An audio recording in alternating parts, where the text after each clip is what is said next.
सुप्रभात। बाबा कहते हैं मेरे प्यारे बच्चे हौसला रखो, कुछ बुरा नहीं होगा।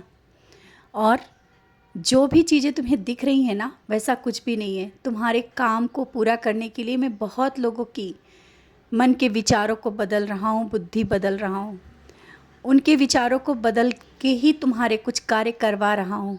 तुम शांत होकर के देखो, ये मत परेशान हो कि वो कैसा है, वो तुम्हारा कार्य नहीं करेगा। वो अवश्य करेगा, चाहे वो कैसा भी हो। उसे कार्य तुम्हारा करना ही होगा, क्योंकि मैं उसे करवा ही लूँगा। समझ रहे हो ना मैं क्या कहना चाहता हूँ? तुम ये निश्चिंत रहो कि किसी के कारण तुम्हारा कार्य नहीं हो पाएगा, तुम्हारा काम होगा, क्योंकि मैं हूँ तुम्हारे साथ। और कोई चाह कर भी तुम्हारे काम में कोई रुकावट नहीं ला सकता है, न ही कोई ऐसा कार्य कर सकता है जिससे तुम्हें विघ्न पड़े किसी कार्य के। और ये जब तुम्हें सुनने को मिला होगा ना कि हाँ, वो तुम्हारे कार्य में कोई रुकावट आ रही है, उस पल में वहाँ था, मैं देख रहा था कि तुम कैसे कमज़ोर पड़ रहे हो। क्या मेरे रहते तुम्हारे किसी कार्य में या किसी भी जो तुमने सोचा भी हो काम में रुकावट आ सकती है? मैं तो स्वयं चाहता हूँ कि तुम्हें आगे बढ़ाना है, तुम्हें सफलता दिलाना है, और माध्यम मैं बना रहा हूँ। माध्यम ऐसा भी हो सकता है जो चाह रहा हो कि ये काम ना हो, लेकिन फिर भी उसके माध्यम से ही कार्य हो जाएगा और वो समझ ही नहीं पाएगा, क्योंकि मैं हूँ, मैं करवा रहा हूँ। तुम्हारा साईं। मैं चाहता हूँ कि तुम उन सब के सामने भी सर उठा करके कह सको कि हाँ, जिसकी तुम पूजा करते हो, जिसको तुम मानते हो, उसने ही काम कराया है। और ये कई बार तुम्हारे साथ हुआ है।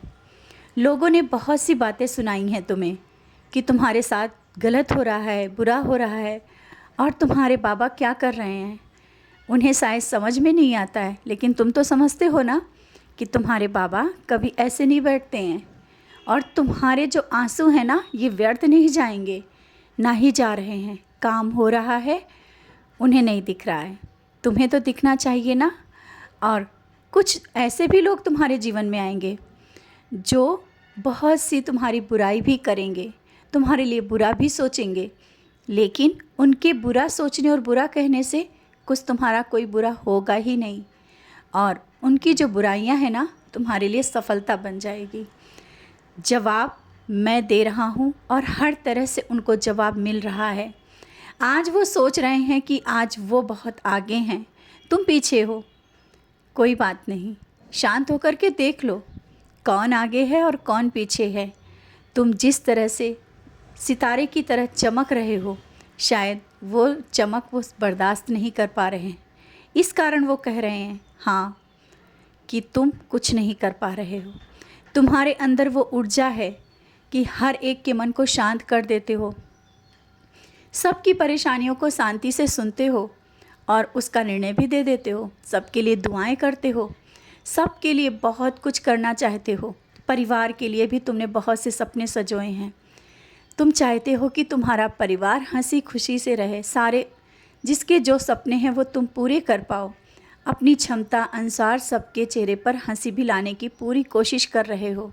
भले ही स्वयं को तकलीफ़ देते हो, लेकिन किसी के चेहरे पर तकलीफ़ नहीं देख सकते हो, सबको हंसता हुआ देखना चाहते हो, और वैसा ही होगा।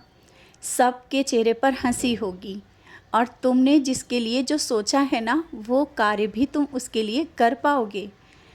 अब तुम ये मत सोचो कि तुम्हें वो क्षमता नहीं है कि वो कार्य हो जाए, या किसी के लिए जो तुमने हाँ कर दिया है वो तुम काम कर पाओ। हो जाएगा, तुमने हाँ कहा है ना, हो जाएगा काम। अपने अंदर के उस क्षमता को समझने की कोशिश करो, तुम बहुत कुछ कर सकते हो, और जीवन में कुछ ऐसे काम भी तुम करोगे शायद तुम अभी नहीं सोच पा रहे हो। तुमने बहुत कुछ करना है, और अभी कोई निर्णय आने वाला है जो तुम्हारे हित में ही होगा। हाँ, तुम्हारे हित में होगा। और सकारात्मक, मैंने कहा ना, सोच रखो। कोई तुम्हारे सामने गलत भी कह रहा है ना, तो ये सोचो ये उसकी सोच है। तुम्हारे साथ तुम्हारा बाबा खड़ा है, तुम्हारा साईं है, तो तुम तो अच्छा सोचो। कोई क्या कह रहा है तुम्हारे बारे में, कोई गलत कह रहा है ना, उसको उसके अनुसार सोचने दो, लेकिन तुम सोचो कि तुम बहुत अच्छे हो। और तुमको ऐसे ही मैंने नहीं चुना है। हाँ, तुम्हारे घर का कल जो तुमने भोग लगाया था ना, वो मैंने स्वीकार कर लिया। तुम मुझे शक्कर भोग लगाओ या गुड़ का भोग लगाओ, जो भी तुम लगाओ ना, भाव से लगाते हो, तो मैं क्यों नहीं स्वीकार करूँगा। और आवश्यक नहीं कि मिश्री हो तभी मैं भोग स्वीकार करूँगा। तुम जो भी प्यार से रखते हो और खिलाते हो, मैं खा लेता हूँ, क्योंकि मैं तुम्हारी भक्ति और भाव देख रहा हूँ। और सच्चरित का पारायण अवश्य करो। सच्चरित पारायण करने के बाद तुम्हारे जीवन में बहुत कुछ बदलाव हो रहा है और होगा, बहुत बड़ा बदलाव होगा, बहुत ही जल्दी कोई बड़ा चमत्कार भी होगा। इसीलिए तो कह रहा हूँ, तुम मेरे बच्चे हो। तुम्हें ना ही डरना है, ना ही घबराना है, विश्वास के साथ आगे बढ़ना है। खुश रहो।